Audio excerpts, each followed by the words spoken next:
Hey, Fidelity. How can I remember to invest every month? With the Fidelity app, you can choose a schedule and set up recurring investments in stocks and ETFs. Oh, that sounds easier than I thought. You got this. Yeah, I do. Now, where did I put my keys? You will find them where you left them. Investing involves risk, including risk of loss. Fidelity Brokerage Services, LLC, member NYSE, SIPC. At 2 minutes after the hour, welcome once again to the continuation of another epic journey through time and space with great topics that you tell us you like. As we move deeper into the Memorial Day 2025 weekend, remember, folks, in my opinion and many others, not a day of celebration, but a solemn day of reflection. Formulated back in 1868 when General John Logan proclaimed a day of remembrance to our nation's military fallen. We honor your service. It's about honor, courage, and commitment. The Dr. Sky Experience, if you're a first-time listener, delves into the realms of astronomy, space, aviation, and weather, technology, celebrity guests, and so much more. And as part of that statement, we welcome your comments to this great radio station, Talk Radio 77 WABC.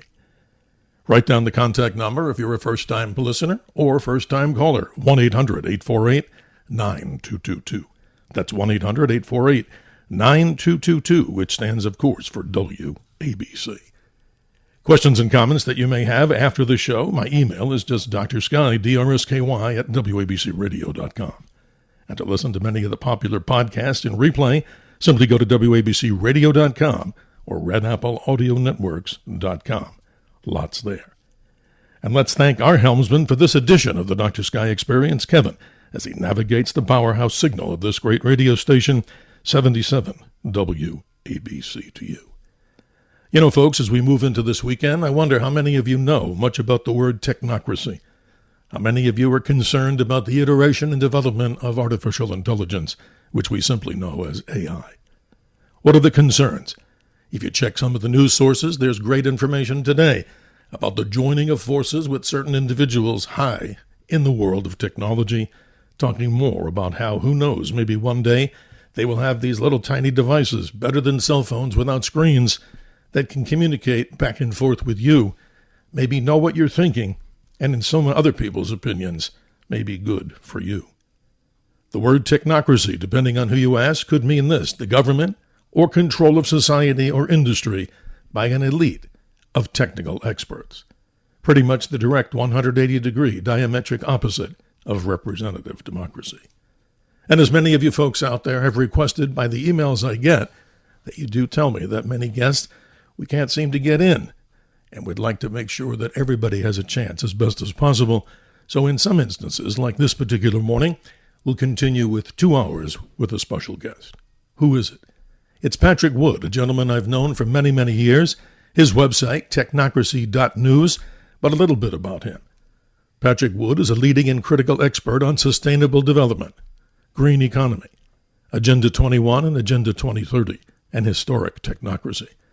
He's the author of Technocracy, The Hard Road to World Order, Technocracy Rising, the Trojan Horse of Global Transformation, and co-author of Trilaterals over Washington. He remains one of the leading experts in this particular area. As I mentioned before, he talks about the elitist Trilateral Commission, their policies and achievements in creating their self-proclaimed new international economic order, which is the essence of sustainable development on a global scale. With that, a hearty welcome to our special guest. Patrick Wood, good morning. Thank you for joining us. Thank you for having me at this lovely introduction. And yes, we do go back several years, right? And absolutely. My favorite station in the 1970s and 80s was WABC in New York. And it happens to be yours right now too, right? I know, exactly so. We were on the radio station back in that day, talking about the Trilateral Commission. That's incredible. And as many people hear all throughout the day, and this one goes out to those that may be joining us for the first time, heard in 173 countries, all 50 states, and I like to add this, beyond that, I'm sure, well out into the cosmos, and I'm sure, Patrick Wood, you would agree. But Patrick, Yes. we live in troubled times in many people's estimation, and I don't mean to be negative as we move into a weekend of solemnity, of course, as we memorialize those, of course, who passed the greatest, those in the military that gave their lives to our great country. But this is interesting to me. I mean, some people may be wondering, if you're talking about space and astronomy, how does this fit in? But the subject is, we tell people we talk with you and not at you, ladies and gentlemen. We'd like to have a dialogue, and that is, we certainly like to share ideas and not share confrontation. So the airwaves are open here for the callers to join us later, but let's set the stage, Patrick. I gave a brief introduction of what the book says technocracy is. First of all, how did you even get started in this? I know you and I have known each other for a few years, but for the people that don't, let's learn about Patrick Wood. Well, I started with Professor Anthony Sutton in 1977 when we ran into each other at a gold conference in New Orleans. By chance, I would say by divine appointment, but some people would say by chance. But we struck a relationship almost immediately when we discovered we're both doing research on this organization called the Trilateral Commission. We understood that this is a huge story, and we decided to immediately after our first meeting, we decided to publish a newsletter, which was turned into a 2 volumes book set called Trilaterals over Washington. And that's where I got started. I was just basically a dumb green kid at that point. Professor Anthony Sutton was a noted scholar at Hoover Institution at Stanford. So he taught me a lot of stuff back in that day. I have to say, I would not be here if it were not for his tutelage. Yes. This is a wonderful thing we did to expose the Trilateral Commission about that point, but we got totally crushed, and we're so censored and so put out of business, if you will. We basically disappeared from the whole scene for several years after that. But nevertheless, we were the people that blew the whistle in the first place on the Trilateral Commission. Well, I have a question for you that I'm sure the listeners out there, everybody hasn't really dove into these particular topics like we will, and for good purpose. Mm-hmm. Describe the Trilateral Commission. Many people may go, what the heck is that? Is that some organization that just popped up? What does it talk about? Describe the Trilateral Commission to us. That's exactly. Well, this organization was founded in 1973 by Zbigniew Brzezinski and David Rockefeller, the money guy. Zbigniew Brzezinski just died a few years ago, but he was one of the great strategists of that day, and he convinced David Rockefeller to found the Trilateral Commission in the first place. And they set out in their own literature to create a new international economic order. That was exactly their language. It was all over the place at that point. And, of course, David Rockefeller, he was able to bring in people from around the world and from Europe, Japan, North America to kind of create a soft cartel, if you will, of organizations like law firms, press outlets, multinational corporations, et cetera. And that was the point where modern globalization was started, in my opinion, right then when the Trilateral Commission was formed in 1973. Yes, Patrick, this is fascinating because, as we go about our busy lives, we can't blame people at all, certainly not myself and certainly not you. There's so much behind the scenes. And like I said, you dig deep into these subjects to find out why and what's going on behind it. I mean, I consider you to be unbiased in many ways. Many people may take exception to that if they hear things they don't like. But then again, we're here to give an opinion, and we're here to have a dialogue. But let's talk about AI, because we have some folks that'll be coming up on the line here that already want to ask questions about that. But I just want to define this, and I'm reading this so people don't think I just, talk these things out of my head. Artificial intelligence, there's artificial narrow intelligence, and I'm reading this. Artificial narrow intelligence, or weak AI, takes many forms. Amazon, Netflix, and Pandora are all examples of artificial narrow intelligence. Siri and Alexa are the same. And by the way, I hope my Alexa doesn't go off by just mentioning that word. Then there's artificial general intelligence. It's a level of intelligence similar to and above human beings' current ability to process or analyze information to form thoughts and actions that can create great changes to humanity and bring greater dangers to all life. So said the author of this book, entitled Artificial Intelligence, Dangers to Humanity, Cyrus A. Parsa. And then finally, Artificial Superintelligence, which can do anything, according to scientists, bend atoms, destroy our world, and again, this is in the opinion of this author, rebuild it, and move and build machines or robotics at extremely fast rates while connected to 5G. And there you go. So let me hear your interpretation of what's going on from what you study at technocracy.news. What is AI, and what do we need to be concerned about?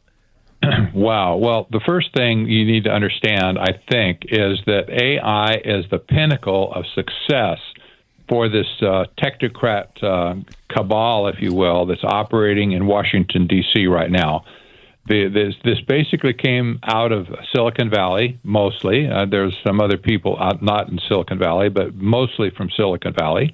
And they've created this entity that's become known as artificial intelligence. Let me tell you, there's no such thing as artificial intelligence. It's a machine learning operation for sure, but we shouldn't make the mistake to equating it to actual intelligence. That's another issue, okay? But nevertheless, AI has risen to prominence in just the last few years, since 2023 or so. It's everywhere now. Everybody's getting a taste of it in work and life and in general. You bump into it just everywhere you go. And people are rightly concerned at this point because it threatens to basically wipe out the job market. And this is what the insiders are saying, not me. But even the insiders are saying, well, we're going to lose about 70% of all the jobs in the world because of AI. Well, it's amazing. Okay, yeah, Patrick, this is an amazing subject. I mean, I have concerns too. I'm not a hater of any kind, and I certainly, the gentleman's book that I was talking about, this is very interesting. This gentleman named Cyrus A. Parsa of the AI organization, he wrote this book, once again, The Artificial Intelligence, Dangers to Humanity. I was trying to get him as a guest on this very show, not to supersede you because you have a lot of other avenues to cover. But what's interesting is I found out sadly that he was murdered back in March and a single gunshot wound to the head. Now, that's horrible. Obviously, who knows? Maybe there's nefarious things out there and other individuals that don't like what he's saying. But let's talk to the callers right now. Let's see if we can have Joan in Manhattan. Joan, good morning. You have a question about the morality of AI. If you're with us, you're on with Patrick Wood. Good morning to you. Yeah, well, your guest kind of alluded to it, the dangers. That's what I was going to ask. Overall, do you think that AI is overall a force for good or not? And what do we have to watch out for? I imagine that's a very big topic. Stay with us, Joan. Yeah, Patrick, we're knocking it right out of the park right early, as I mentioned. We're going for it. So please describe this response. I mean, it's interesting. Let me hear what you have to say. Yes. This is good. I love to hear from callers, by the way, with actual questions. This is a good one. There's two parts of AI that you need to be concerned with. One is the static application. For instance, if you're doing research on a topic and you just want to find out some leads, you want to discover some articles maybe you never saw before, that's a great use of AI to get to the bottom of any issue. But on the other side of that spectrum, AI has been made to be able to analyze flows of data. That is, flows of data. For instance, all the data comes out of the IRS or DHS or whatever government has lots of data, right?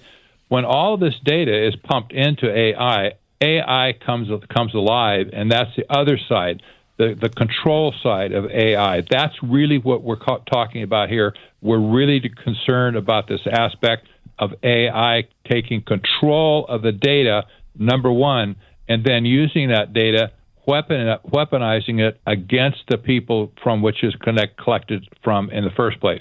This is the big risk at this point. So, Joan, let's continue. Go ahead. I'm sorry, Patrick. No, you're right. That's about it. Joan, let's continue the dialogue. I'm sure you have many other thoughts, a response back to Patrick, or an additional question. We have a little time. Well, no, I've had some negative thoughts about it. And then they say, well, maybe it'll do positive things. But the problem with AI, of course, is it has no moral center.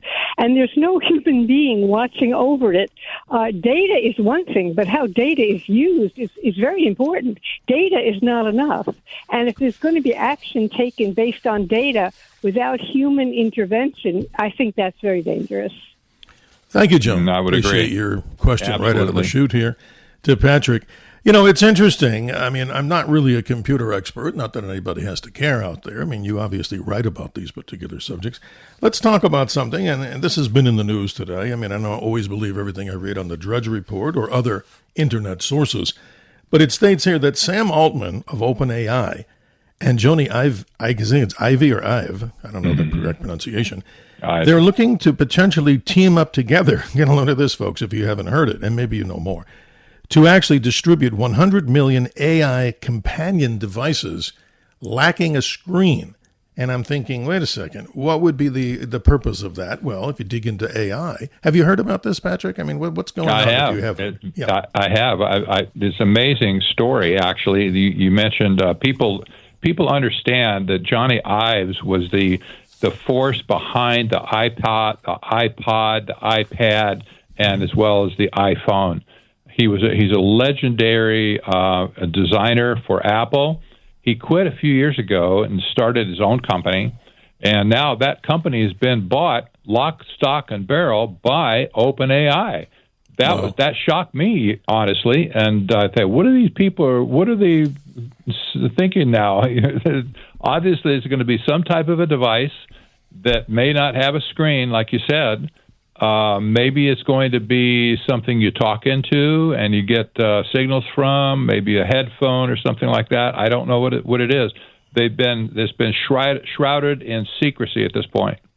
Maybe Joni Ives is trying to become the second Steve Jobs, I guess. But who knows? I don't think anybody could exceed his platform. Folks, if you'd like to jump in on this conversation, it's going to be a very detailed one with a great person who knows a friend of mine. And a person I certainly, recommend here. That's why we have him on the air. Your questions and comments regarding this particular topic in this segment, artificial intelligence, 1-800-848-9222. That's 1-800-848-9222.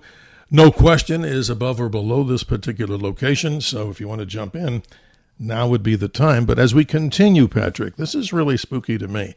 This whole AI concept, and I talk in the quantum world so people don't think that we're missing so many of the things that we talk about from astronomy, space, aviation. We talk in the world, and I'm not the expert. I just do a lot of interviews, the quantum world. And with quantum computing and all these other things, I wonder what happens. I mean, this is the dumbest thing you've probably heard anybody say, but it's a reality of concern to many. What happens when this particular time of singularity becomes attainable? And Kurzweil, I guess, has talked about it. Ray, if you read his books, ladies and gentlemen, talking about this coming of age of singularity. And the latest book I think he wrote was The Singularity is Nearer. Oh my gosh, what happens when and if AI jumps out of the box, supposedly, to go and supersede human intelligence and starts doing some nefarious things? An example which I'll give you later, but talk about that for a minute. This is fascinating. This is very disturbing. It really is. When AI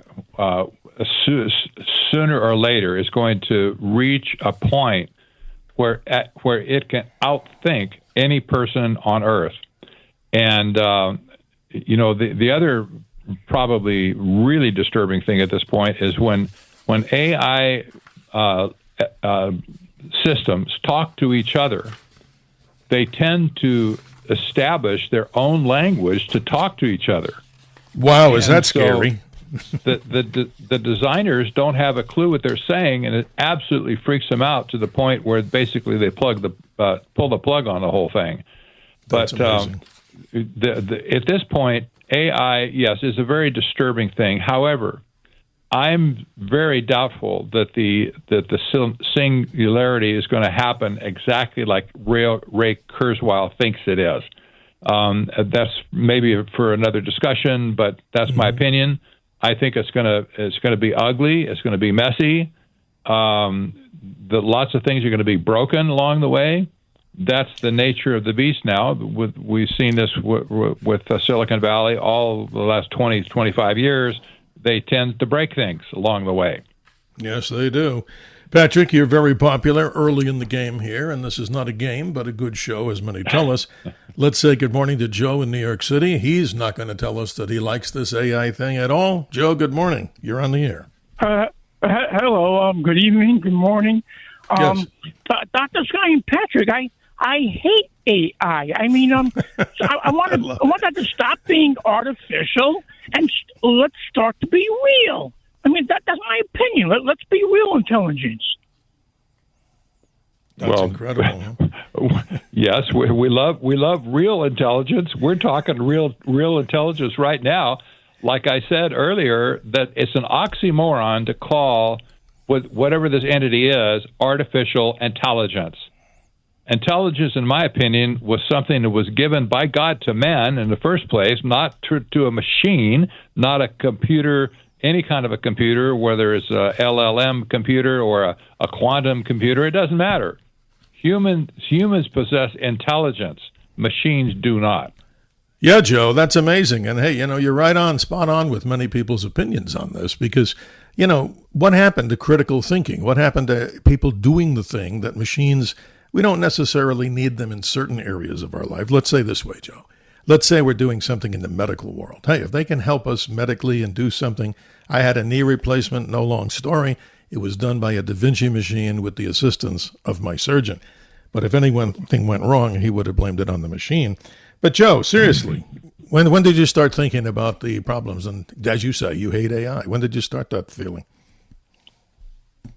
Since I heard about it. What the heck? We're supposed to be real, and as Patrick said, we're God beings, human beings. You got it, brother. Hey, we're all on the same platform here, but like I said, we love dialogue. And Joe, thanks. Hope you have a good weekend, and hope you continue to join us on the Dr. Sky Experience. Well, Patrick, we're going for them all here before we go to the hard break down here at the bottom of the hour. Let's say good morning to Ian in Woodhaven. Ian, you're on with Patrick Wood. Good morning. Good morning. Good morning, Ian. Are you with us? Okay, hi. It's Ivan from Woodhaven. Yes, Ivan. Anyway, excuse me. I'm sorry. I'm reading this wrong. That's okay. It is so synchronicitous that you're discussing this topic tonight because just a few hours ago, as is my watch, I'm listening to music on the radio.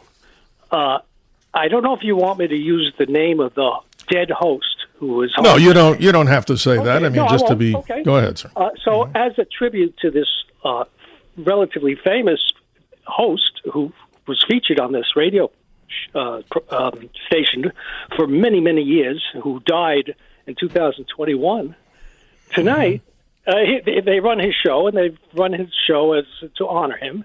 They've been doing it since he died in 2021. And I personally knew the guy you're talking about. I know. We're not going to reveal the name. But no, that's okay. But the point is, tonight he's discussing Donald Trump's pardon of Jack Johnson, which happened, 3 days ago, 4 days ago? How's he doing that? Yeah. How's he doing that? I told my girlfriend about it, and she hung up on me. She thought I was crazy. You're not crazy. The whole AI thing is just so complicated. Patrick, jump into what Ivan's talking about here because, there's so many radio stations out there, and I'm not knocking the radio stations. If it's a financial model to be able to put on an artificial intelligence broadcaster or some DJ, well, that's their thing. But what you're talking about, Ivan, is really strange. Patrick, what do you think?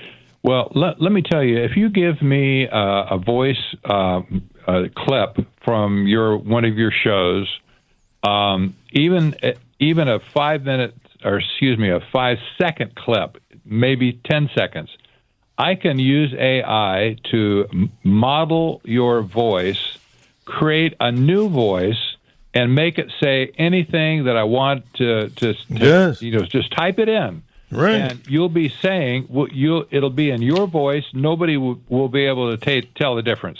It's amazing. You're exactly right. And that is dangerous because can you imagine world leaders that maybe not are paying attention in the fit of anger or mistrust or what they call crises? that could start a nuclear war if it comes across as an artificial intelligence. You know, I think I saw a clip of Joe Biden, former President Joe Biden, saying that he was in full support of voting for Donald Trump. And it looked like he was sitting in the Oval Office. And I looked and I said, wow, but it did get your attention. Ivan, any last comment on this? Because we're going to move forward, but we appreciate you. Just that it was indistinguishable. The voice was perfect. And even the content was perfect. And I hope that someone confirms what I'm saying. I'm sure that you have listeners out there who probably heard that tonight. And I hope they will confirm it on the air. That was fantastic. It was incredible. Ivan, we appreciate you, and I hope you have a peaceful weekend, and hopefully you'll continue to join us here on the Dr. Sky Experience as we open people's minds about many mysteries and now try to bring them home to explain things that maybe many people are really concerned about, as we're hearing from our special guest and the number of callers. Before we go to the hard break in just a couple of minutes, if you haven't gotten on, please be patient because we will do our very best, and we appreciate your patience to get you on with Patrick Wood. And by the way, I want to mention this to the audience. Patrick Wood remains a leading expert, as we say, on these particular topics, but he's also an economist by education, financial analyst, and a writer by profession, and an American constitutionalist by choice. So he maintains a biblical view and has deep historical insights into the modern attacks on sovereignty, property rights, and personal freedoms. And boy, Patrick, I can't say enough. I really appreciate you. So how does an economist jump off the train tracks? Because usually the economists, in my opinion, have been very conservative and, how do I say this, not like an accountant, but they don't necessarily venture out into, it's all numbers in an economic theories, no matter what you believe. So when did you get that reawakening? Tell everyone. Isn't that the truth? You know, when I teamed up with Anthony Sutton in 1977, he was a professor of economics at Stanford University. He was steeped in it. He taught college-level classes, et cetera. I was a young kid. I had a degree in economics. It didn't do me any good, but I was in the financial world at that point. And so I understood totally what he was talking to me about. But, you know, the thing is, Bill Clinton, he nailed this. Economics is the most boring thing for people to understand. They just don't get it. Give them a political argument, and they'll set the world on fire. But you talk economics, oh my gosh, you know, they want to go to sleep. This is a problem. But Patrick, this is fascinating, and I'd hate to cut you short because the break is just about ready to break. And I just wanted to say to Susan, Pamela, and Steve in Brooklyn, please stay with us as we continue another all-mind expansion event here on the Dr. Sky Experience, where on Talk Radio 77 WABC, we'll be right back with more and your questions and comments. Summer's here, and you can now get almost anything you need for your sunny days delivered with Uber Eats. What do we mean by almost? Well, you can't get a well-groomed lawn delivered, but you can get a chicken parmesan delivered. A cabana? That's a no. But a banana? That's a yes. A nice tan? Sorry, nope. But a box fan? Happily, yes. A day of sunshine? No. A box of fine wines? Yes. Uber Eats can definitely get you that. Get almost anything delivered with Uber Eats. Order now. Alcohol in select markets. Product availability may vary by region. See app for details. This episode is brought to you by PetSmart.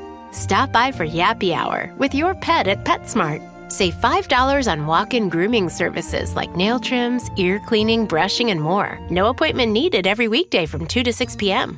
And while you're there, Yappy Hour includes exclusive in-store deals, like 25% off pet toys. Visit services.petsmart.com/grooming to learn more.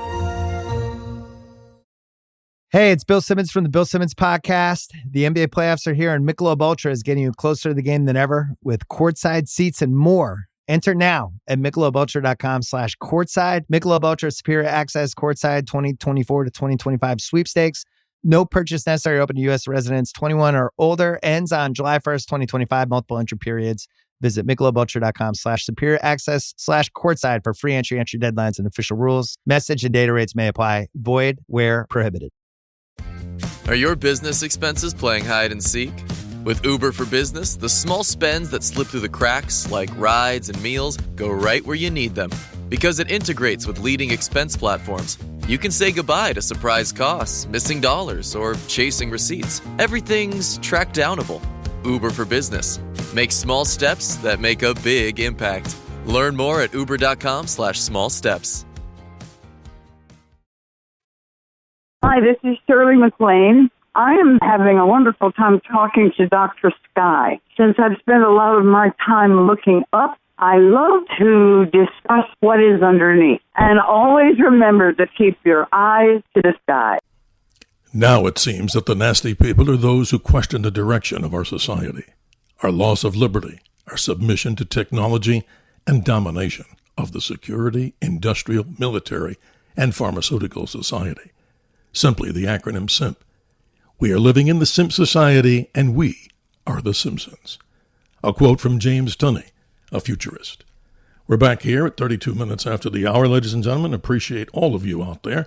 Our special guest, if you're just turning in and joining us, that is Patrick Wood. His website, technocracy.news, a very interesting website to go to.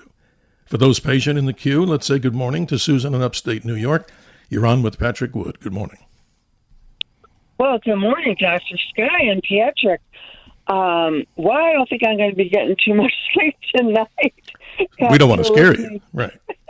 No, but actually, and Patrick, talking about economics, and, you always look at, like, the upside potential and the downside risk of developments. And this seems like it's off the charts that it could do a tremendous amount of good, but also the downside risk is literally it could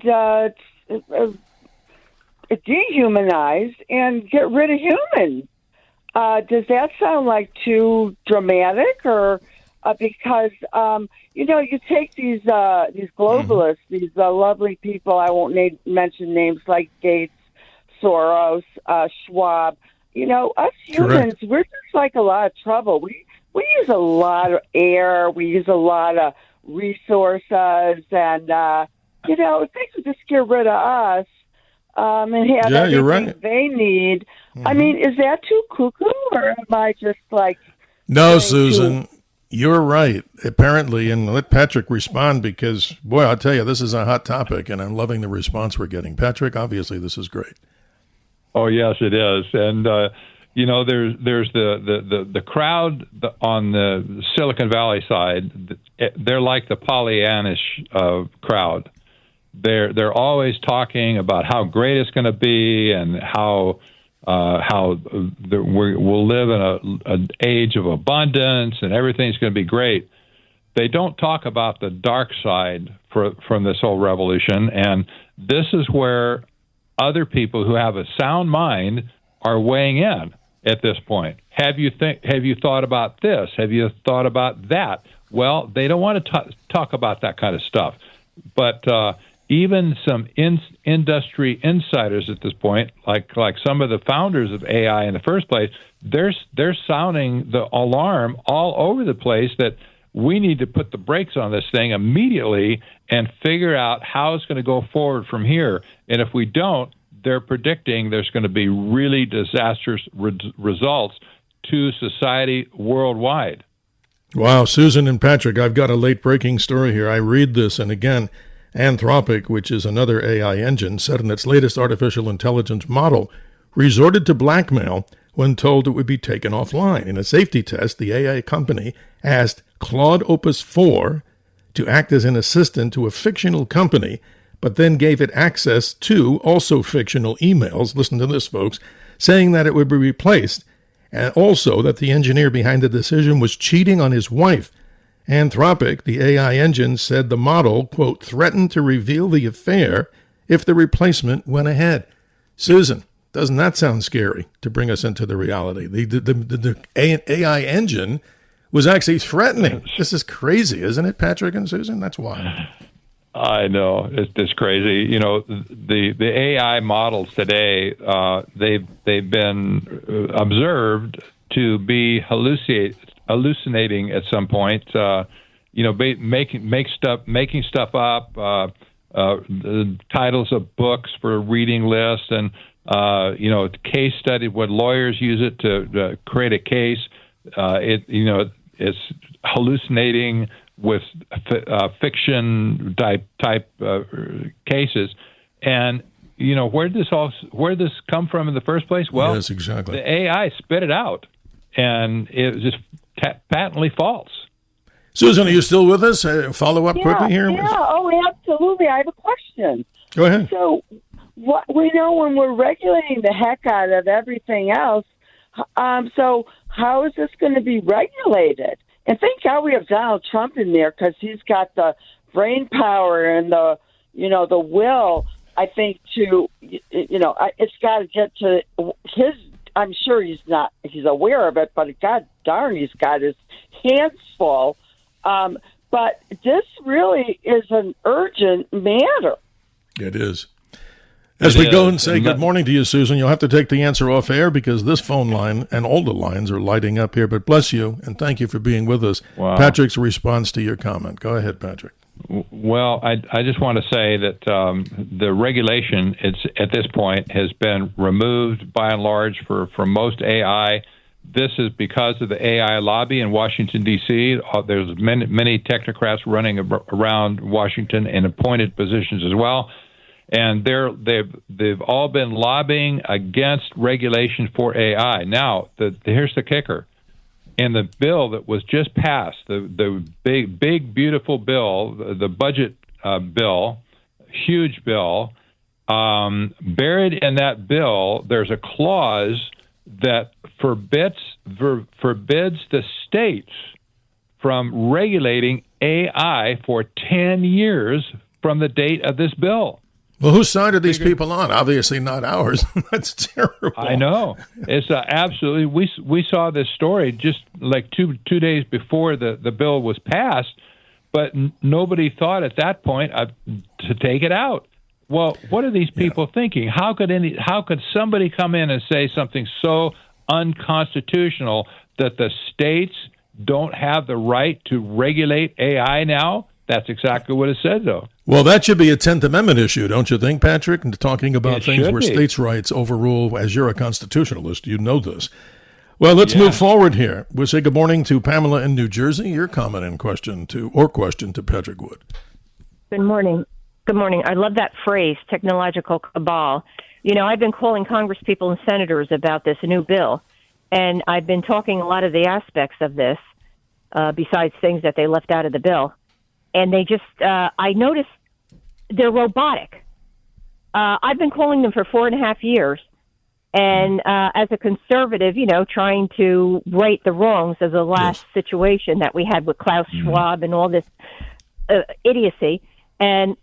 Or it's not idiocy, it's planned. And the offices, I've noticed a change in them. They've become very robotic and very nasty, and they hang up on you. That's a shame. That's not representative government at all. No way. Right. Exactly. So we've gone from Klaus Schwab to this. It's now 2001, and Hal is here. And I remember years back when they started scanning, foods and everything. And I remember they scanned the wrong price. So this is an example of what's going on. I told the cashier, I said, that's wrong. That's not the right price. She goes, oh, well, that's what the computer says. And I said, well, the computer is wrong. She says, no, the computer is never wrong. And I said, no, it was programmed wrong. And she said, oh, no. And I'm like, oh, my God, 2001. Yes, Pamela. And remember the movie 2001, A Space Odyssey. Even Hal was not perfect, and Hal was wrong, but that's a whole other story. Pamela, thank you. I appreciate it. Let Patrick respond, of course, because you're lighting it up here. Thank you for calling us, Pamela. You'll have to take your answer off air because we've got really, literally more people than I imagined, and we can imagine a lot. So, Patrick, go right ahead. I'm sorry, I can't do that, Dave. That's right. Greatest movie ever, folks. And I'm saying that I never met Stanley, but we'll talk about that movie some other time. There's more things in there than you can imagine. Yes. Well, this gal has it right, exactly. Kudos for her. Keep at it. Don't give up. Just keep your mouth open always. No, this is fascinating because, look, I don't want to name some of the big chain retailers here because, not that I'm afraid to. It's just that I want to have a dialogue, not a conversation of anger here. But there's one large company that's all over the country. And you walk in, and what they changed is their policy on their membership cards. Okay, so you may figure out who I'm talking about. And that they now have this scanning concept going on where you walk in, and now if you follow what China's doing, obviously the People's Republic of China and the Communist Party, which we can talk about some other time, this is the same thing that they're doing over there. And then I asked the person, why are you doing this? And their response was, well, wait a minute, it's all about our membership. And our membership is what drives our business. And I'm saying, look, if that's the case, I'm not the owner. But the reality is, why are people just slowly accepting this nonsense? Why can't we just simply have a business? We walk in. If you need to identify me at the time of purchase, because they were afraid that people were giving them their membership card and that they were using it and that the company's losing money off of that. Now, I don't own it, but Patrick, you see where I'm going with that? Real simple. Absolutely. It's Absolutely. a little bit too much, in my opinion, but I don't know what the people out there are going to say, and there's plenty of them.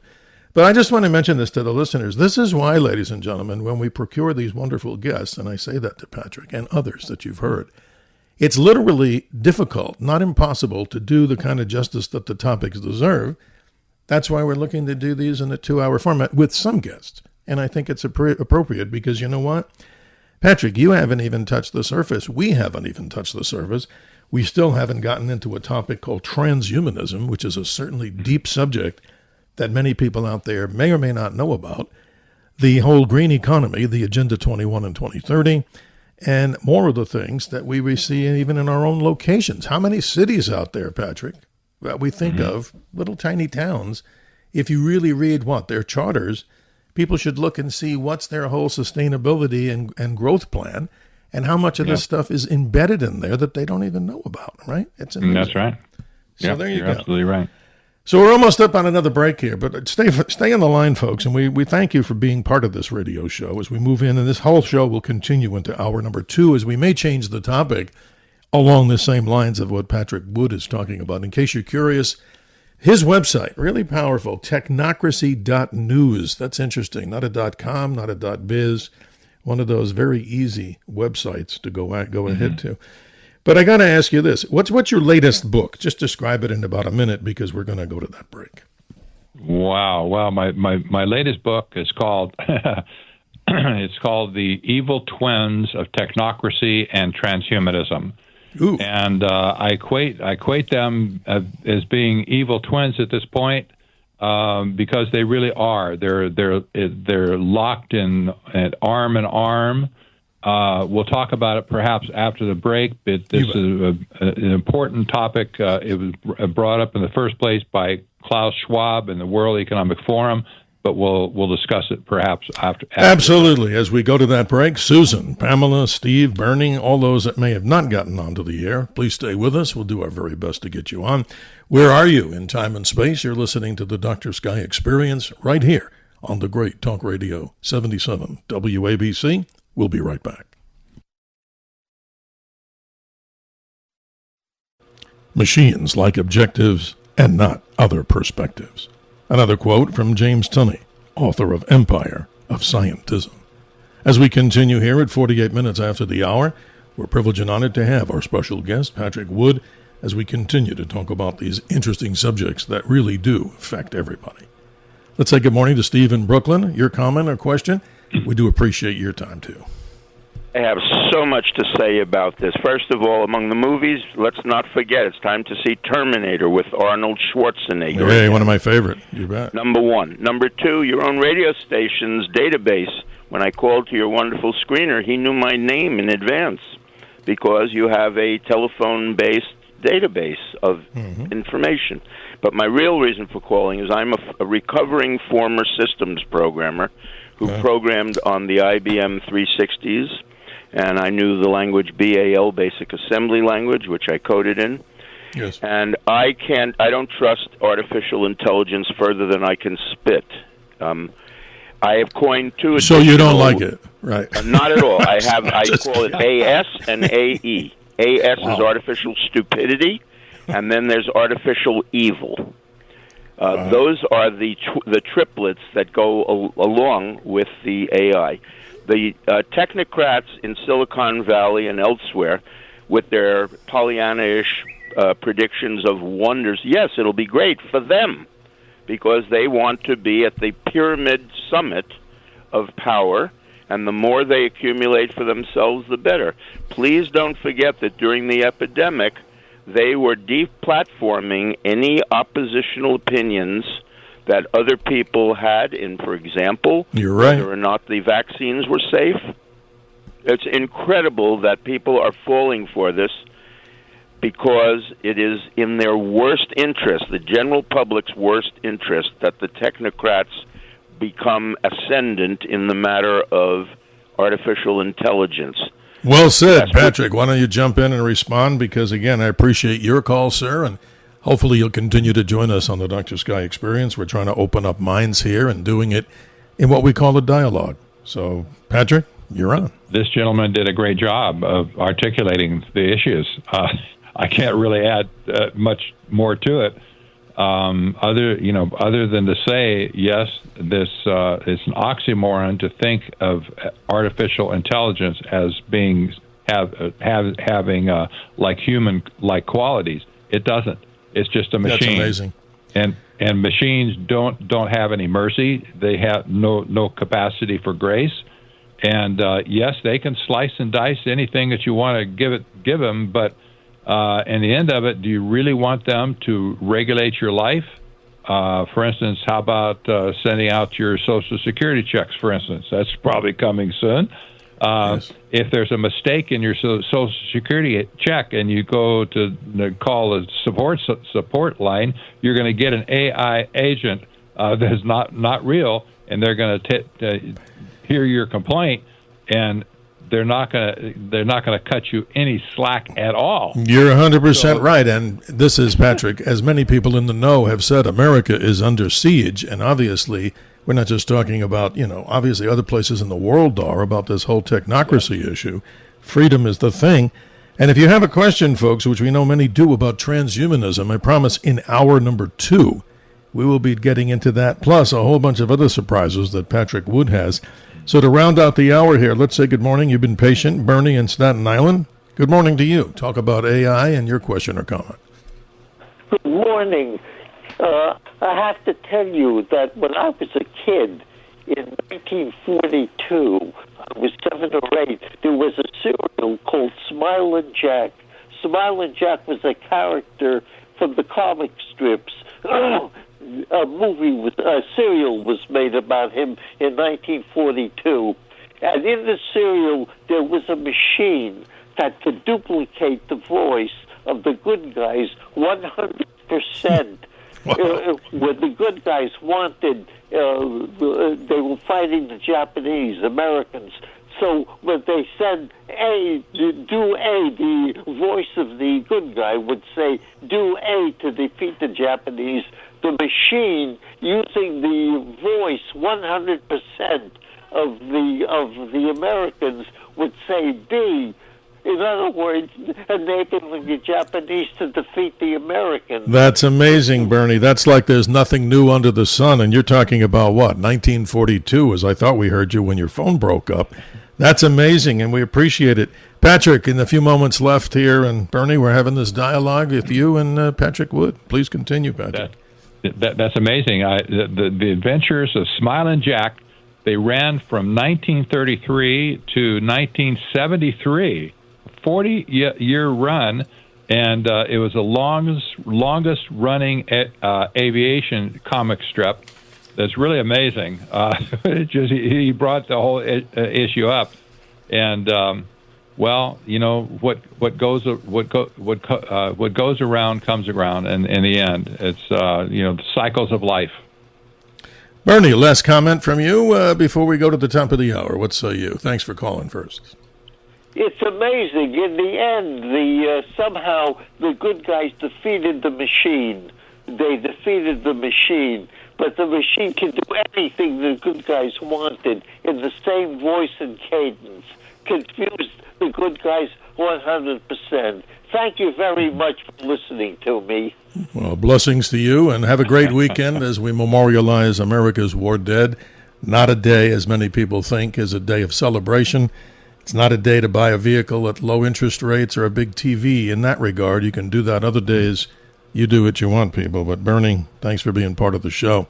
Mm-hmm. This may alert my Alexa. I just said the name here in the other room, but I'm going to do it anyway.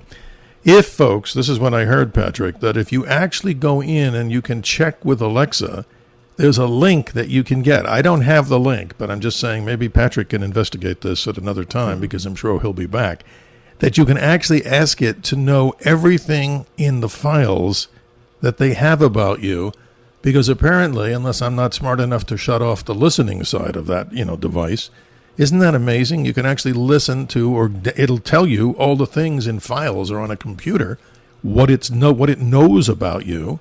That to me is mind-boggling. Yeah, it certainly is, and that's exactly the truth. You can query it, and it has to cough it up. That's amazing. I mean, look, yes, let me also be on a fair and even level here, and level playing field. I think, as I mentioned before, but I'm not the expert. That's why we have guests like yourself. There are certain valuable things that I think can be done with this particular AI engine. But who's going to be able to keep the key and make sure it stays in the box? But then again, I might be sounding a little bit naive, because the same kind of concept maybe was when the Wuhan virus got out. Others say, oh, well, that was just manufactured by, it actually got out by accident. No, come on. But the point is, when that got out of the box, we know the problems of what it could do to the world, and look what it did. Obviously, I'm making an understatement here. How do you curtail this? And you just scared me before on this, Patrick, saying that every state has a 10-year moratorium before they can, make specific changes to the AI platforms? Well, to create regulations to control AI. Mm-hmm. Wow. Exactly. That's pretty powerful. Yeah, that's amazing stuff. So in hour 2, folks, if you didn't get on the air and if you want to call back, if you're still waiting, I know we have some people like Greg in Michigan who wants to hear about transhumanism. We'll certainly get involved in that in hour number 2. But in case anybody out there is listening for the first time, and we welcome you to this exposure and this experience, the Dr. Sky experience, the phone number is 1-800-848-9222, 1-800-848-9222, which interestingly enough stands for what? WABC 9222, of course. Patrick, there's so many topics to talk about here, but just give us a little bit of in a minute or two that we have left, a little definition from Patrick Wood. Transhumanism. This is a deep subject. It really is. Transhumanism, and at the end of it, it's all about conquering death. I mean, they think that because death is a disease, it can be overcome. So that's part of the thing that they don't talk about much, but this is on everybody's mind. Is it possible to conquer death? Well, I say no, it isn't. Not the way they're going to do it anyway. But transhumanism at this point, it speaks of a post-human world where we'll be moving from what humans 1.0 to humans 2.0, whatever that's going to look like, and probably is going to involve technology. Harari said the technology is going to go under your skin. What does that mean? It's very, very disturbing stuff, but this is down and personal at this point for sure. Much more with our special guest, Patrick Wood, into hour number 2, transhumanism and so many other subjects that may be even coming to neighborhoods near you in the dark of the night. And that's why this radio show is here, the Dr. Sky Experience, to open our minds to some of the perplexing things in science and technology. And we have our special guest, Patrick Wood. More as we return in hour number 2 here on Talk Radio 77 WABC.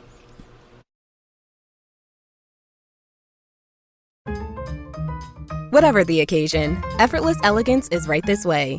Because Hilton brings you new ways to stay courtesy of the Nomad London. And it doesn't stop at award-winning dining in a space draped in velvet and illuminated by vintage chandeliers. No, this day goes beyond with unparalleled personalized service and attentive hospitality. Oh, and did we mention the Nomad London can be booked using your Hilton Honors points at Hilton.com? Hilton, for the stay. This episode is brought to you by Indeed. When your computer breaks, you don't wait for it to magically start working again. You fix the problem. So why wait to hire the people your company desperately needs? Use Indeed's sponsored jobs to hire top talent fast. And even better, you only pay for results. There's no need to wait. Speed up your hiring with a $75 sponsored job credit at Indeed.com/podcast. Terms and conditions apply. At Capella University, you can learn at your own pace with our FlexPath learning format. Take 1 or 2 courses at a time and complete as many as you can in a 12-week billing session. With FlexPath, you can even finish the bachelor's degree you started in 22 months for $20,000. A different future is closer than you think with Capella University. Learn more at capella.edu. Fastest 25% of students. Cost varies by pace, transfer credits, and other factors. Fees apply. McCrispy strips are now at McDonald's. I hope you're ready for the most dippable chicken in McDonald's history.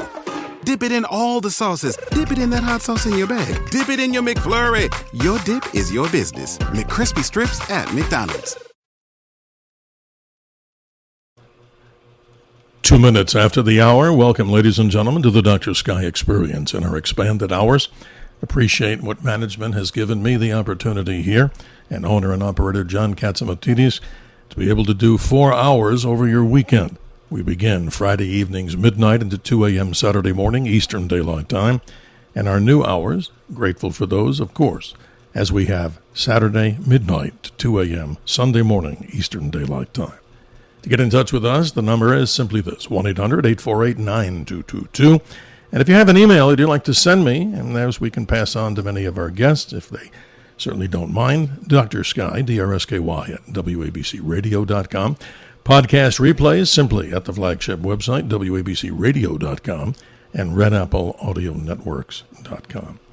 Patrick, thanks for staying with us. This is exciting times and things you're bringing to us in this world of technocracy. You know, talking about transhumanism, this is an interesting thing, and I've done some research on this. Maybe you know this better. There was an Iranian futurist whose name I cannot pronounce, who then transformed his name officially legally to simply FM 2030. Now, that's a kind of a bizarre thing unto itself. But what happened is, after he passed, he died in New York City in 2000, and what he did was, like Ted Williams and his family did, here in Scottsdale, Arizona, Alcor, obviously, is this life extension place. They cryonically saved his body so that he believes what? Someday, and some others, that you might be able to revitalize that body and bring it back to a state of reality. But transhumanism, this can get very deep and very scary, and I'm trying to follow it. So let's continue on a conversation about that, because this is a most bizarre kind of thing. If people want to look at how immortality, no, it's never been something that people haven't wanted over the course of history, but tell us more about transhumanism. Well, somewhere around 2000, there was a merging of scientific disciplines that kind of fueled technocracy as well as transhumanism itself. It included the acronym NBIC, nanotechnology, biotechnology, information technology, and neuroscience. These 4 disciplines were combined, in particular, mostly probably with the encouragement of organizations like DARPA and the military establishment. But nevertheless, the idea was to use these sciences together to make them converge with a focus on, first, technocracy, secondly, on transhumanism. We see this when we fast forward to the World Economic Forum, when Klaus Schwab talks about the Great Reset, for one thing. The Great Reset speaks of technocracy. That's how society is going to be reformed, how the economic system is going to be reformed. But on the other side, in their mind, they think, well, if we're going to create this new world, why would we want to put the old people in this world? Because it'll just screw everything up again. So they envision creating humans 2.0, creating a post-human world that would, basically reform our genetics, perhaps reform our way of thinking, make us more docile. Maybe we won't argue so much, whatever. But you get the idea. People have to inhabit society. They want to make sure that we're going to be okay with the Great Reset. So a transhumanist, if the transhumanist, would they be soul brothers, not to use the word, no pun intended, with the AI? Would they be kind of competitive, or would they be in Absolutely. hook, line, and sinker? They'll be in it hook, line, and sinker. Wow, that's amazing. It is. Yeah. It really is. Well, you're popular, and obviously people out there around the nation and around the world, I'm sure, are going to be chiming in. And we do have Greg in Michigan. Good morning. You have some commentary. I would like to hear more about transhumanism with our special guest, Patrick Wood. Good morning. Good morning, Dr. Sky and Patrick. I have both an observation and an opinion.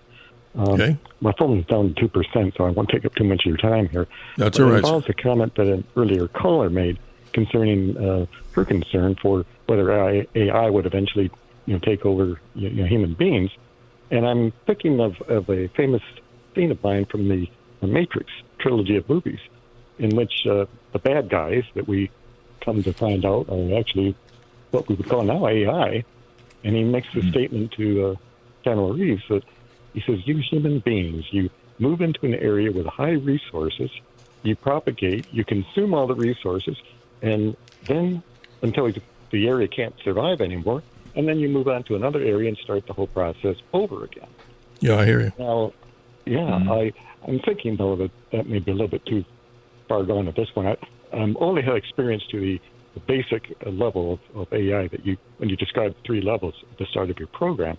So I'm hoping that at this point, AI is not intelligent enough to have reached that, or hopefully won't reach that point for a number of years before they have the intelligence that the AI man did in the Matrix series.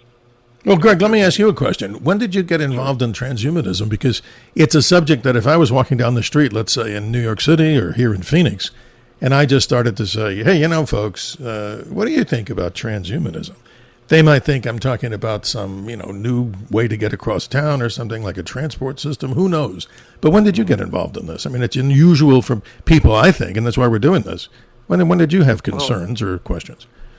Well, to be totally honest, it was actually at the start of the show. I called the reason that I just mentioned, but I was fascinated to be enlightened by the concept of transhumanism. It's both entertaining and exciting, but also frightening, as you folks are pointing out. Well, then, Greg, thank you very much, because then we're doing our job. But Patrick, response back to Greg, he's seemingly coming on to the side of, as we talk about, having a dialogue and open our minds about mysteries and things that we don't understand.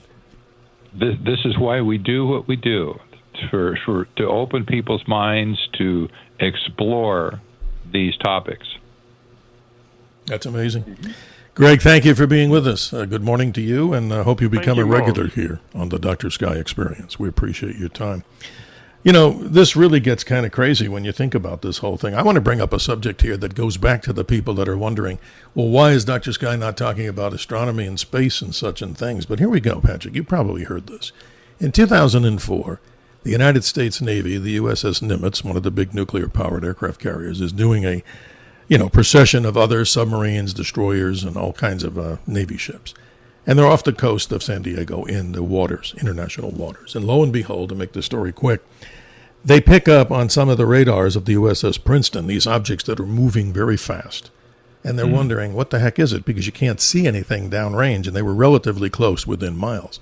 So they, send up F-18s, a couple of flight squadron, aircraft. And what do they see?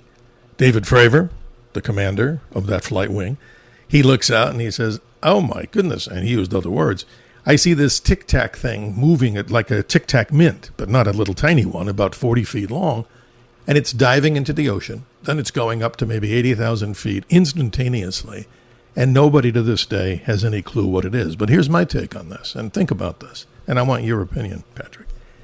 Let's say, as we talk about space, gravity is the warpage of space-time, and we can't do this. And since humans, whether they have a defective gene, that's all of us, because we don't learn from our mistakes, what would happen in the future when the extinction comes, maybe by some of the topics we're talking about, God forbid? Early people, they came into caves. They lived there. Maybe the future, if there was a nuclear war, asteroidal impact, another extinction. Here we go, make it quick. This particular group of people left, and they're now tied into AI. So AI, if it gets out of the box, may have the ability to warp space-time. And what AI doesn't have is a biological portion to it. This gets deep. So could it be that these tic-tacs are simply not extraterrestrial visitation, but more likely the future iteration of AI blended into the then human form, as if those AI items that are floating around there, or those tic-tacs, are like, sentient beings, like an organ or something that knows how to move through time and space. Do I sound off the wall, Patrick? What do you think about that? Well, that's an interesting theory, I have to say. I haven't heard that expressed just like that. But and it relates to these topics. Yeah. It relates to it because think about it. From physics, now we talk quantum mechanics, quantum physics. Yes. If you could warp space-time, I mean, I know that's not your specialty, but the reality is going on to this whole, theoretical nefarious side of AI, this is really spooky because once AI gets out of the box, let's say, what's the ultimate goal? So wouldn't that also tie into transhumanism, that if individuals want immortality, the bio of the human, which can't do that, intercedes with AI, and now you've created something that has the ability to do what nothing else could? Like Einstein, he talked about the speed of light, but he thought nothing could go faster. But now quantum entanglement, which is another weird thing in quantum physics, says that something like that could go faster than light. Who knows? But what do you think? Maybe it's transhumanism's ultimate goal? Here's something that I do know. Elon Musk, for instance, he desperately wants to go to Mars. He wants to colonize Mars and establish a technocracy on Mars. Jeff Bezos wants to do the same thing. I think maybe they're going to have competing cities on Mars. But there is a sect of these technocrats that think that the humans are going to escape Earth at some point and populate the stars, and this is in their vision. It sounds kind of kooky, but they're saying this openly. Well, let me go away from that because I want more people to have the conversation. This is what we call a dialogue here. This is interesting because we're not having a discourse. We're not running for an office here. We're not doing a campaign speech here. But the reality is 1-800-848-9222. In this reality platform, we talk about this because I think this is fascinating. So the dangers of transhumanism, what say you? I mean, this is so deep. I mean, it would probably take us another 42 hours just to get to who's the father of this and where it's headed. What are some of the Patrick Wood alerts about transhumanism right now? Well, technology is going under the skin at this point. The famous historian, the Israeli historian, his name is Noah Harari, Noah Yuval Harari. He talks about the age now that's coming upon us where technology is going to go under the skin to monitor everything in the body, your organs, your brain cells, etc., everything. And it's just getting started at this point. It's going to get more advanced as the technology gets cooking. But basically, this is the world now of nanobots. That's nano is a scale, molecular scale, and the technology at this point is being introduced that can take over functions of the body and report on them to the outside world. This is going to be really scary stuff for a lot of people. Some people will reject it on the surface of it. Others will think this is just a great thing. We're gonna get in touch with it. But it's coming. It is coming, guaranteed at this point. So we have big decisions to make. No, this is currently, look, I don't want to alarm people out there. I mean, everybody has an opinion. And I say when we do this in a dialogue, it's better than, you go to a congressional, what are those meetings they have when they go back to the constituents and they talk, and usually there's a shouting session going on. Hey, We're just trying to open people's minds. No apologies, but the phone lines are lighting up here across the nation. Let's say good morning to Mark in my home state of Arizona. Good morning, Mark. You're on with Patrick Wood. How are you this morning? Hello, great show. Patrick's a real hero out here in Arizona. I would like to ask Patrick if he would talk about his conference that he's going to be participating in about 2 weeks here in Phoenix, Arizona. But I did want to make one comment beforehand. I would recommend that everybody take their time instead of thinking that extraterrestrials and things of that nature or transhumanism. Musk, first of all, is a great man, but he's also into that transhumanism. He's very dangerous from that one standpoint, so you have to watch where he's going.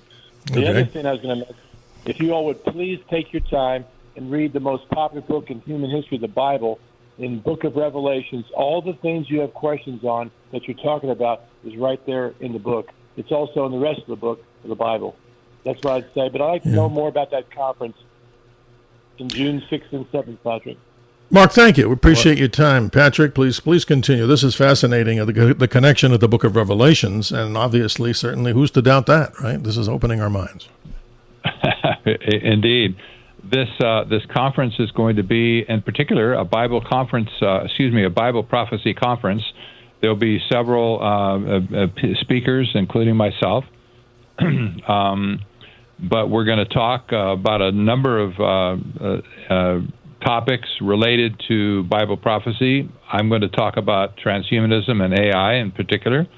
The concept of AI God, this is a big thing today. It's going to grow to exponential proportions in the future. The business of AI God is gaining currency for especially for the Silicon Valley crowd. But as AI gets stronger and more intelligent, it's gonna be like omniscience at some point. These are qualities of God, and they're actually talking about AI God at this point. Well, that's a big concern for Christians, I think. Oh, absolutely. Mark, if you're still there, I know obviously you just brought up the story about the Book of Revelations, and answers are there, no doubt about it. But what I'm concerned about is, you're right, so many people that I talk to out there, and I must, not to knock the younger generation here. I'm 69, so who am I to say anything? I never had children, but a lot of the young people I talk to, they're saying, religion, there's no such thing. It's like AI will run everything and we'll just believe it. And I think, wow, that's pretty scary, just to go off the deep end like that. So who knows? I mean, that's one of the things. Mark, I don't know if you're still there, you get the final word, but that is a very scary thing, what we're talking about here. Yeah. Mm-hmm. Well, what you have to think about, Steve, is after spending over 30 years studying the occult and the New Age, and I saw individuals like Manly Palmer Hall and Art Bell died a tragic life because they surrounded themselves by dark forces.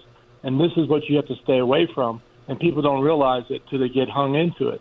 But if you read the scriptures and you listen and study people like Hal Lindsey and Chuck Missler, look them up, YouTube, all right, you can learn and you won't have any more questions out there. You'll stop reading the crap and you'll get down to business. That's why Patrick's a believer in the Lord. Well, Mark, I appreciate your time with us here on the Dr. Sky Experience. We're trying to get as many callers in here on these subjects because they are, well, what can we say, Patrick? I mean, this is really great revelation information here because, let me say this, I talk to so many young people, you talk to so many young people, and hey, I'm guilty, and I'm going to admit my guilt. I'm hooked sometimes to my phone. And in the media, obviously what? I'm not supposed to have a phone, so I know what the current news is or anything we're going to talk about. Maybe that's my life. And it's a good one. I'm happy. But here's the problem. How many of us are so endeared to these phones and looking at screens, and obviously children that I don't have?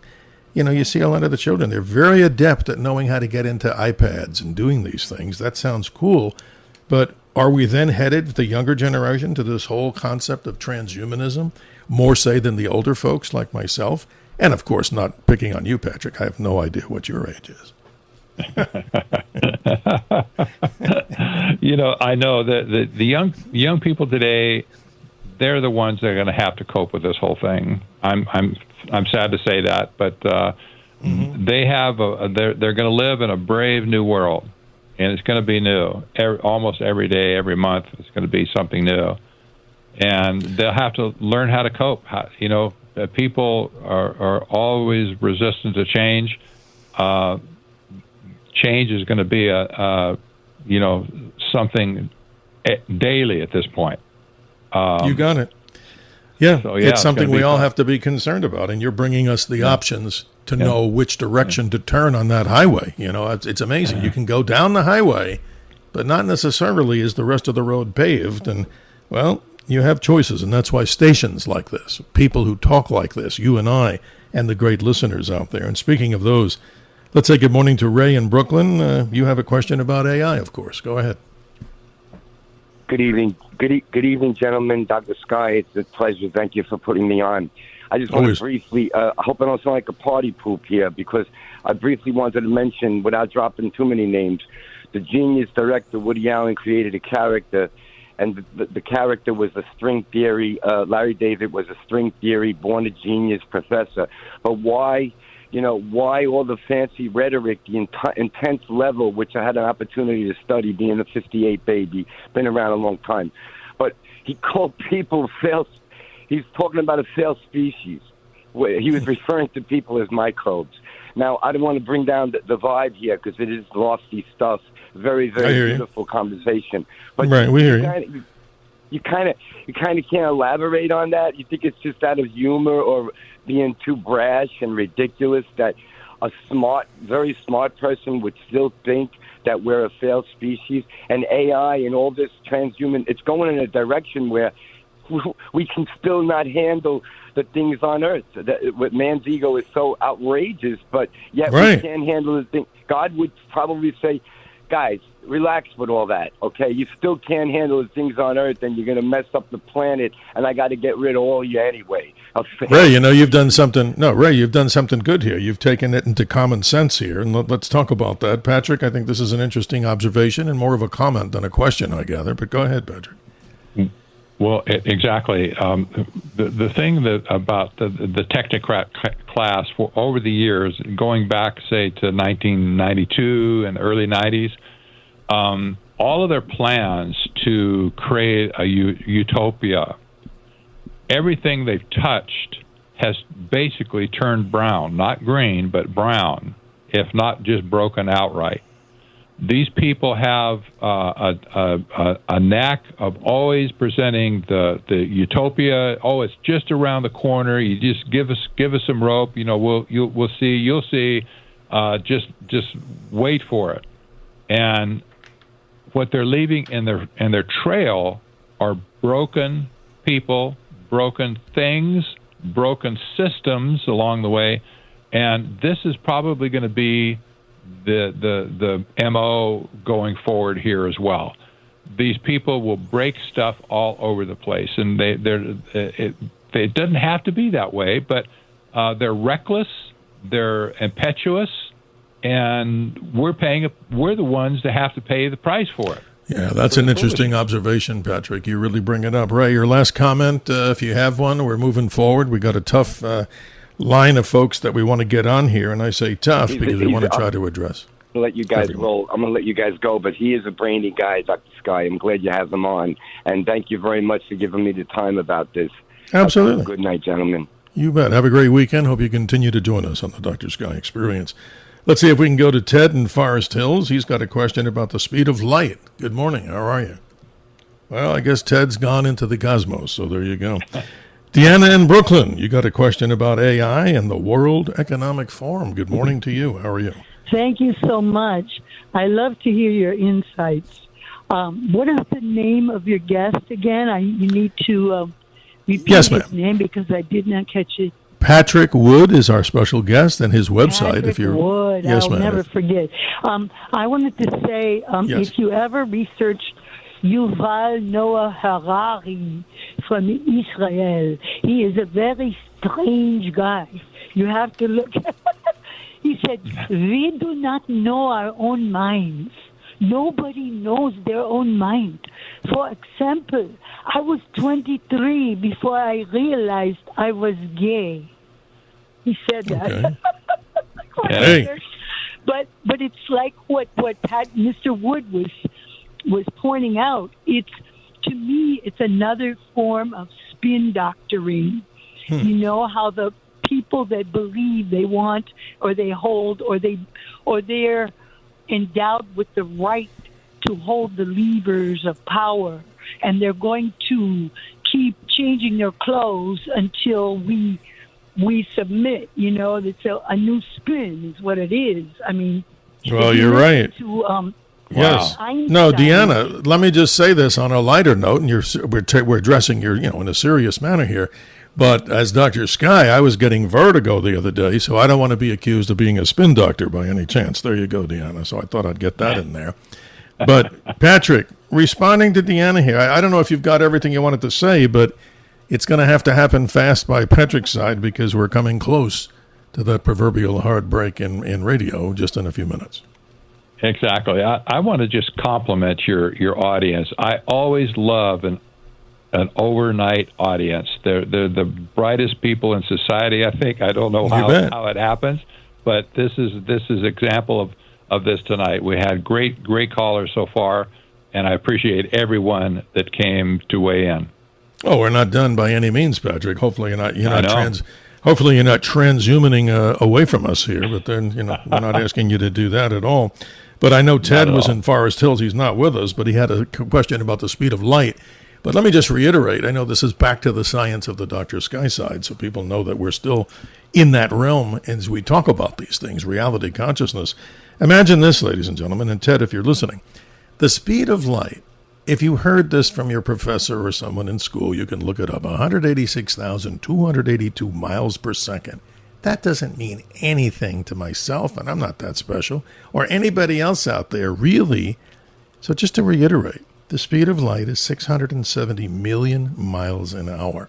So Elon Musk, Plaid Tesla, the fastest car, I guess, with electric motors, motorcycles, that's tiny in comparison to even that. And now we're talking about what, Patrick? And Ted in Forest Hills, if you're there, that things actually have the capability in quantum physics to supersede that, which almost sounds totally against the grain.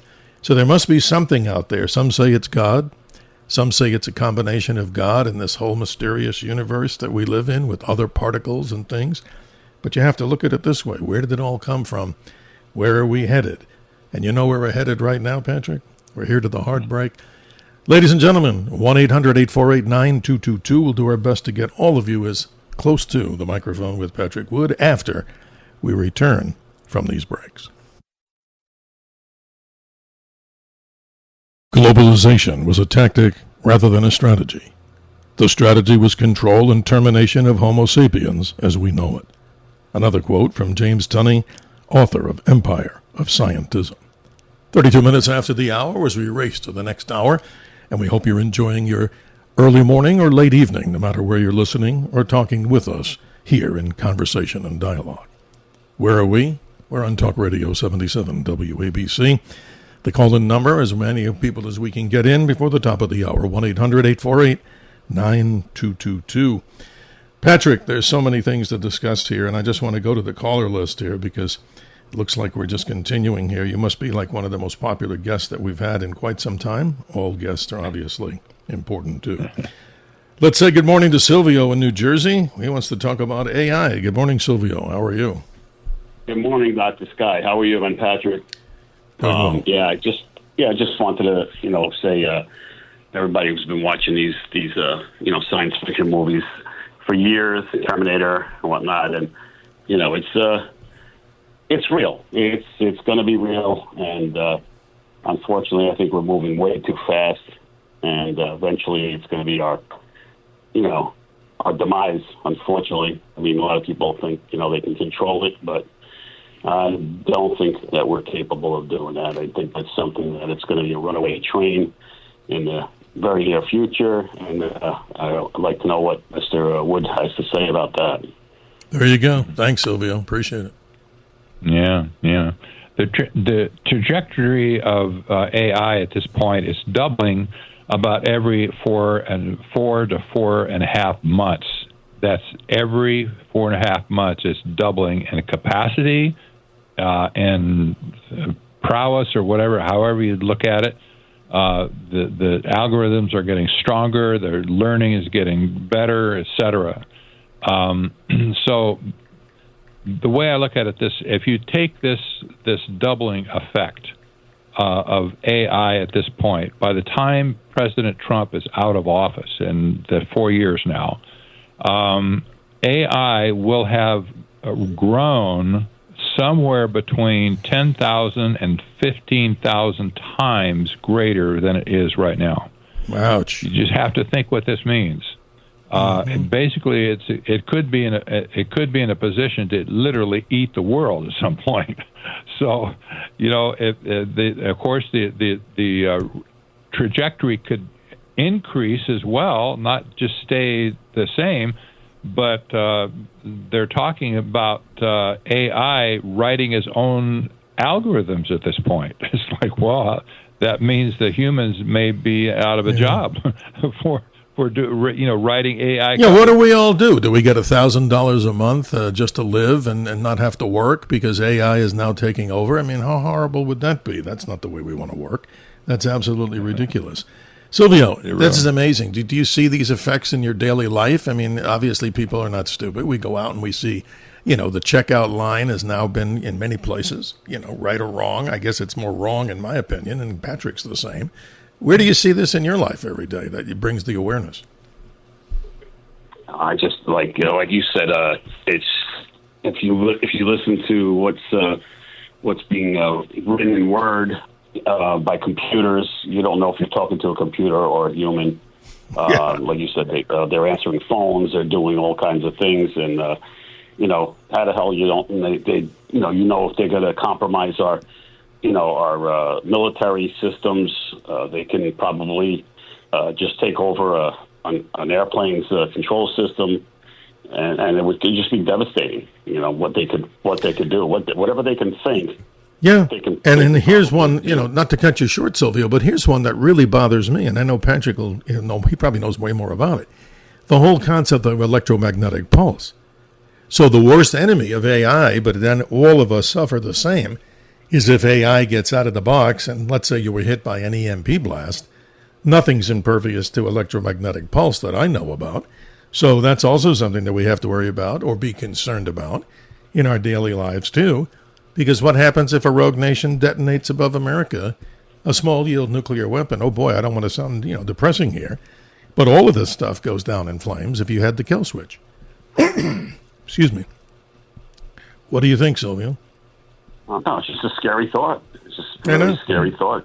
That all these drones and stuff that are flying around, and New Jersey's seen their share of them, and I've seen them, around as well. And you don't know what they're waiting for. Are they just waiting for the word to attack, or just gathering information for now? Like the balloon that went across country last year, I think it was, and they waited until it got over the waters of Virginia out there to blow it up. No, it's just terrible, Silvio. But thank you for your call. Blessings to you and your family over the weekend. And this is very interesting. Let's say good morning to Dave in Pennsylvania. You've been patiently waiting. Here you're on with Patrick Wood. Excuse me. Hi guys. Transhumanism is something I know a little bit about. I follow the work of Tom Horn, Stephen Quayle, and Timothy Alberino. Okay. Transhumanism goes back to Genesis 3:15, where the serpent says to Eve, "Did God really say?" It's the satanic plot to usurp mankind from its humanity through the use of technology, therefore rendering man disqualified for salvation through the kinsman redeemer, Jesus Christ, that died on the cross to redeem man from hell. That's the plot. It's a plan. That's what transhumanism is in a nutshell. Interesting assessment, interesting opinion. Patrick, that's pretty interesting, too, what he just said, Dave. It is, and that of course, is a Christian position that's dating back to the fall of man in the first place. But this is exactly the plot from the macro view of a lot of Christians today. They see this big picture, and yes, you're absolutely right. This is what they see. Thanks, Dave. We appreciate your perspective on this. It's all important here as we put all the great minds that are listening out there and our special guest trying to come up with some sort of a solution to this. Obviously, Patrick, the more people hear about it, maybe collectively we can obviously do something about this and not just let us be taken over. It's amazing everywhere I go. I mean, I'm not a big fan of these self-checkouts. I think that's not something I like. I mean, it's been many mistakes that the computers have made. It's inconvenient for people, as you and I both know, to have to go to see somebody who should have been, in my opinion, maybe the checkout person so we could have a conversation or a dialogue. But I don't know. I guess I'm in the minority of trying to be able to do something about it. That's why we have people like yourself that join us. Let's say good morning to Joe in New York City. Good morning, Joe. You're on with Patrick Wood. How you doing, fellas? Doing great. I love how these conversations are coming to the mainstream, and now these conspiracies are actually being true. But my question is this: I was wondering if you've seen the videos from the MH370 flight out of Malaysia, because you brought up a good subject before with the Tic Tac. Yes, because humans are unable to do what those whatever they are doing. So maybe our physics is so way beyond what we already know that who knows? You know what I mean? You're right. Yeah, we don't know. Where do we go from here? Like if they're opening wormholes and going from 0 to 80,000 feet, humans are incapable of doing that. So what's next? Mm-hmm. No, Joe, you bring up some good points. And how about this? I'm not, we could do a whole show on MH370, and that would be a good one from our aviation side and people who know a lot about it. But the interesting thing I would be warning about, and I think Patrick would jump in on it too, and maybe, Joe, you agree with what I'm about to say, the Large Hadron Collider that's over there in France that's actually messing around with subatomic particles that we really don't have any clue.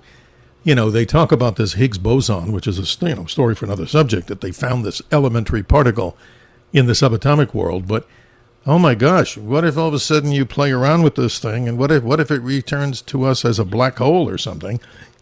Mysteries. Excuse me, mysteries out there. Very interesting. Patrick, your comment? Exactly. These things should be concerning to us, for sure. I've had reservations about CERN for years, and of course, it's a very secretive organization. They don't really tell you what they've done, but they want to recreate the whole thing in a bigger style now.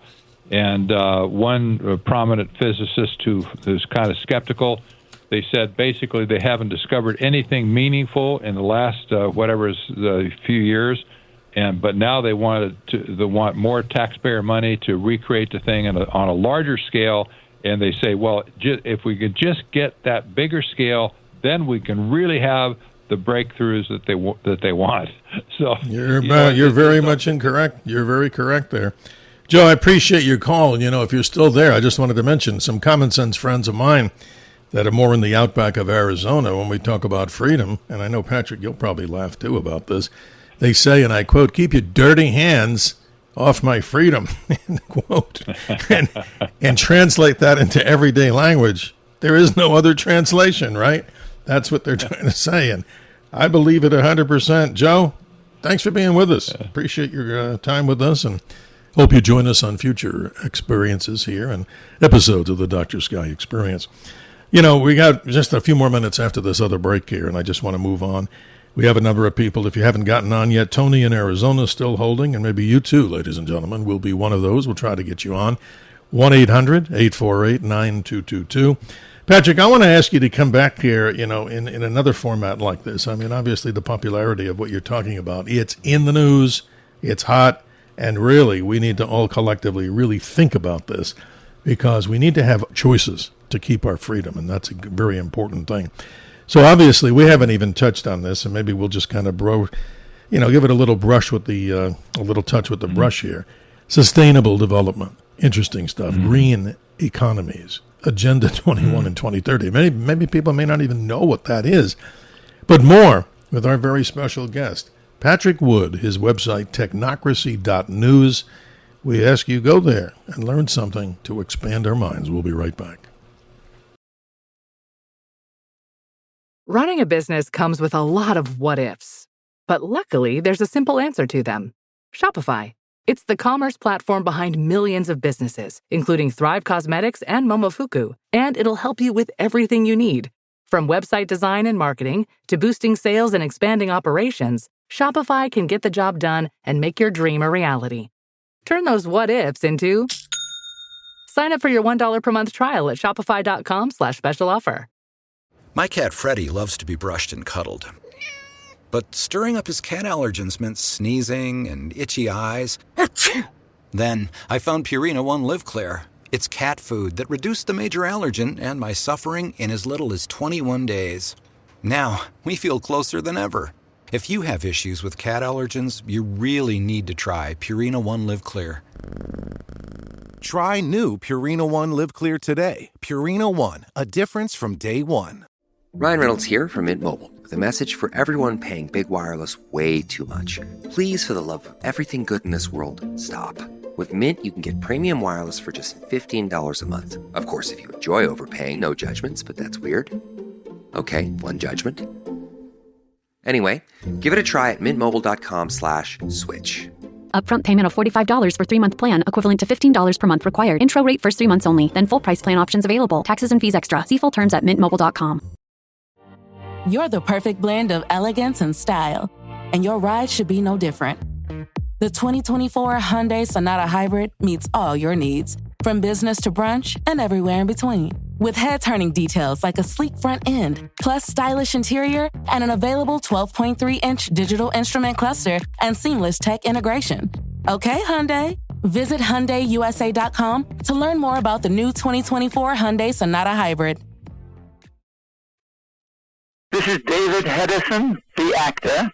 You've seen me as Captain Lee Crane on Voyage to the Bottom of the Sea, also as The Fly, also as Felix Leiter with Roger Moore on Live and Let Die, and Timothy Dalton on License to Kill. And you're listening to Dr. Sky.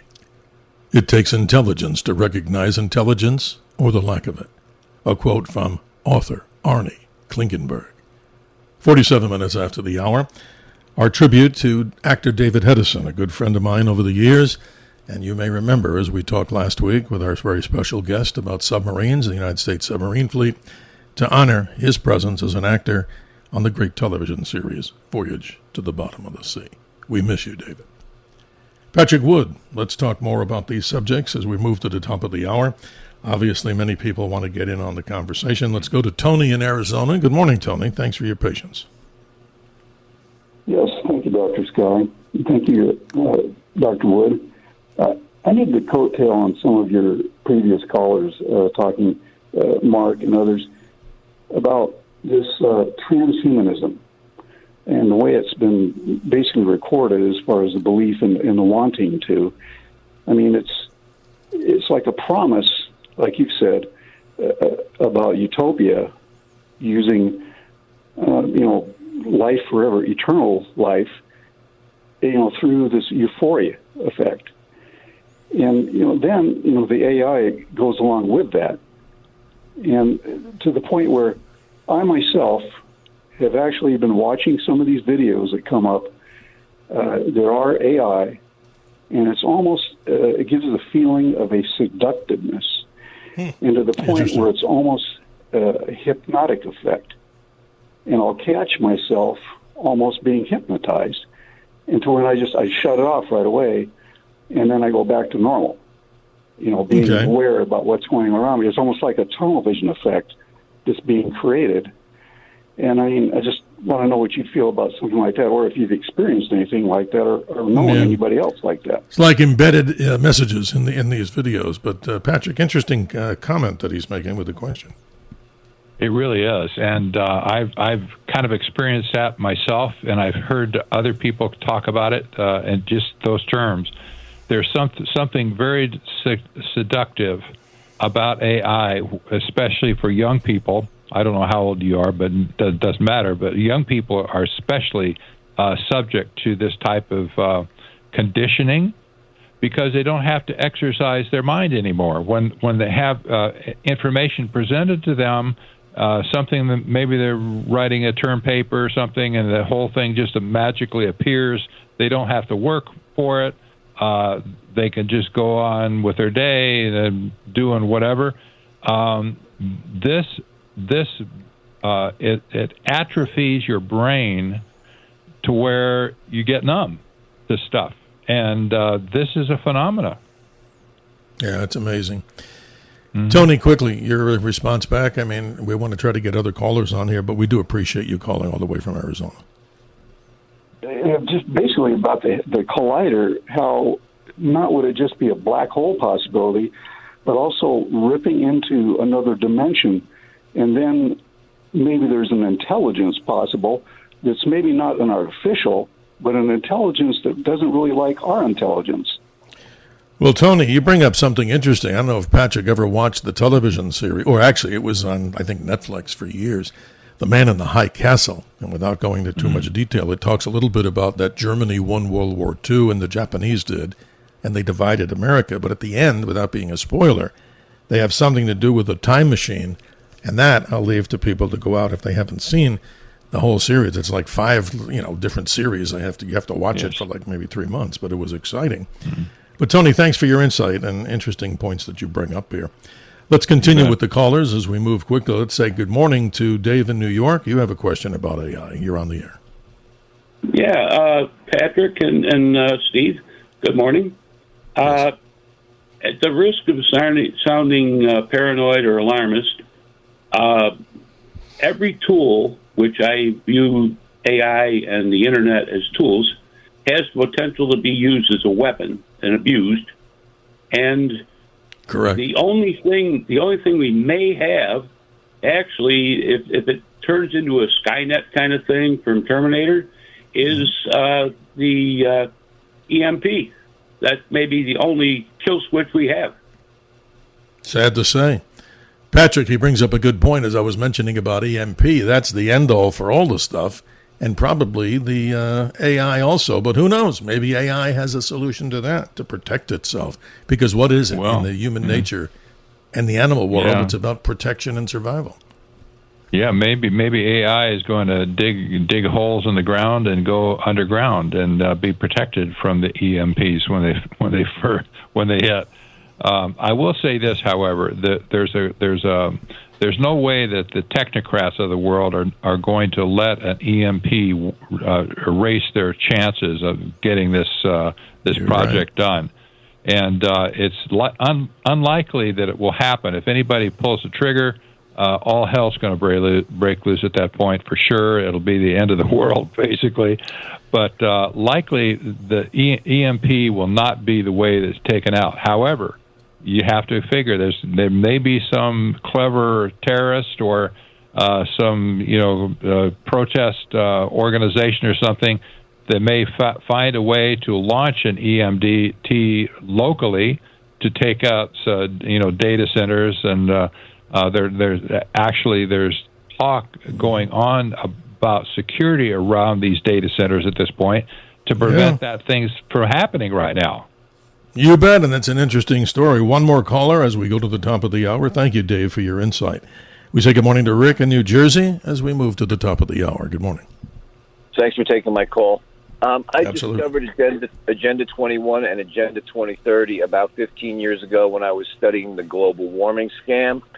And I learned from a woman named Rosa Corey, Koire. Oh, yes. She was into, I believe, real estate, insurance investigating or something.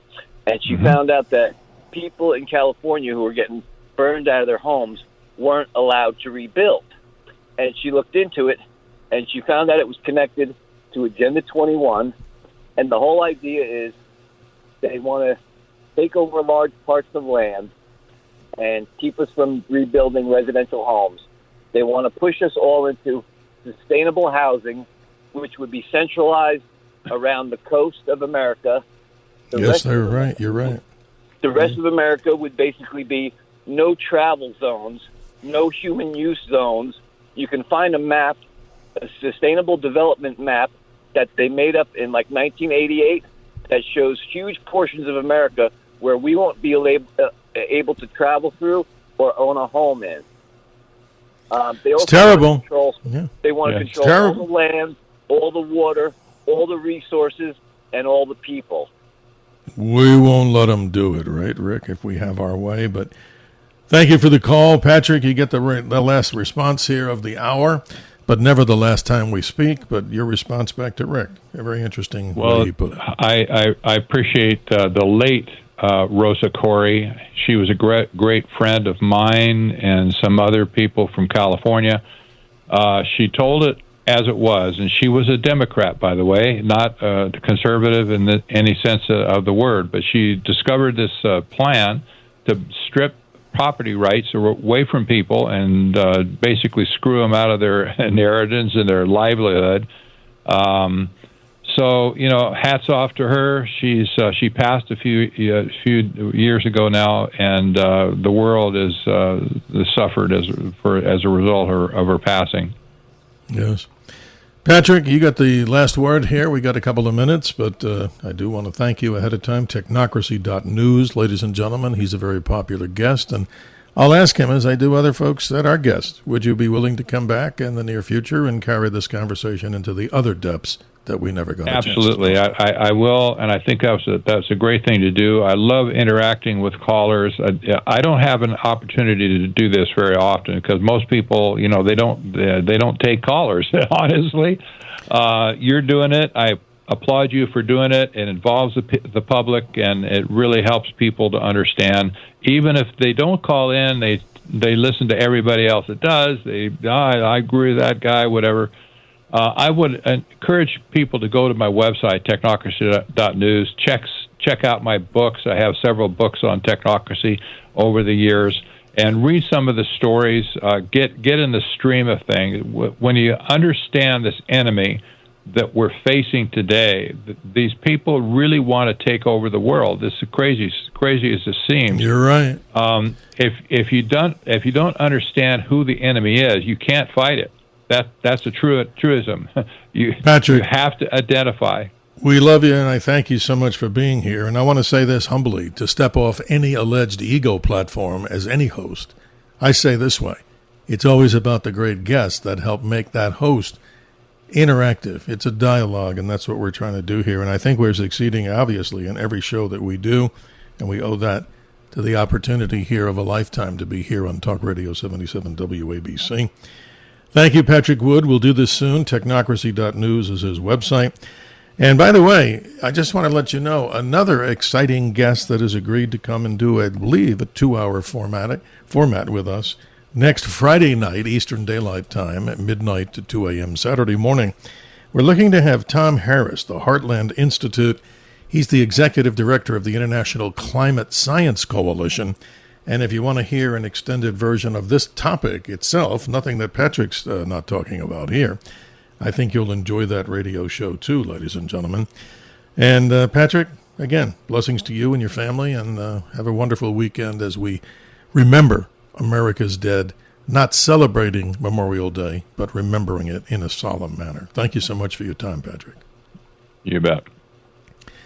Ladies and gentlemen, I want to thank our producer extraordinaire, Kevin, who's now the helmsman and has been for this 2 hours, navigating the powerful signal here of 77 WABC. As they say, and we'll repeat it proudly, heard in many, many countries, 173 countries in all 50 states, and I'm sure from the perspective of Dr. Sky, as we move out to the cosmos and well beyond, in case there's any intelligence living out there.